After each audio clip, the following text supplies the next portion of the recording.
Player John Anthony Amores, sumuko sa Lumban Police matapos ang pamamaril.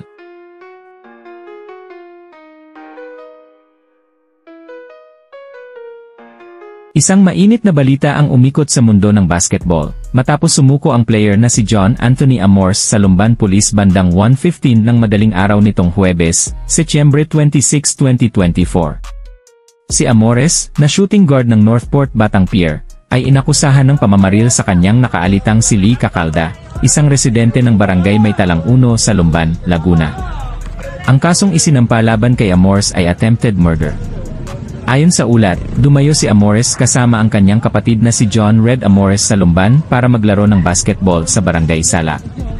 Ang girian at pagtatalo sa pagitan nila ni Cacalda ay nag-ugat sa isang pustahan na nagkakahalaga ng 2,000 pesos habang naglalaro ng basketball noong Setyembre 25, ang oras ay 5:30 ng hapon. Isang saksi sa insidente ang nagbahagi ng kanyang saloobin sa cabinet files, na nagsabing hindi si John ang unang nakainitan. Ang kapatid ni John ang nadali ng kalaro nito sa basketball na ka-team ni Lee, ani ng saksi.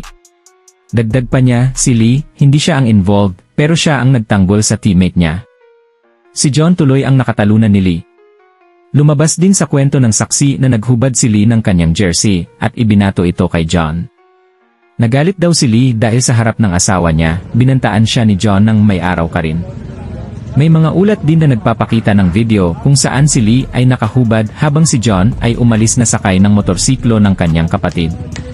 Sa hindi inaasahang pangyayari, nagpaputok ng baril si John sa pagbaba ng motorsiklo, ngunit mapalad na walang tinamaan sa insidente na nakunan ng CCTV.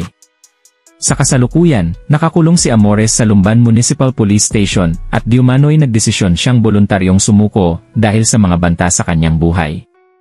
Ang nakatatandang kapatid ni John, si James Amores, barangay chairman ng Barangay Sabang, Pagsanjan, Laguna, ang nagdala sa kanya sa Lumban Municipal Police Station upang isuko ang kanyang sarili.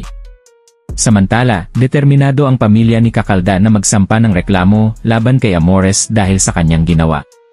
Abangan ang mga susunod na kaganapan sa kasong ito.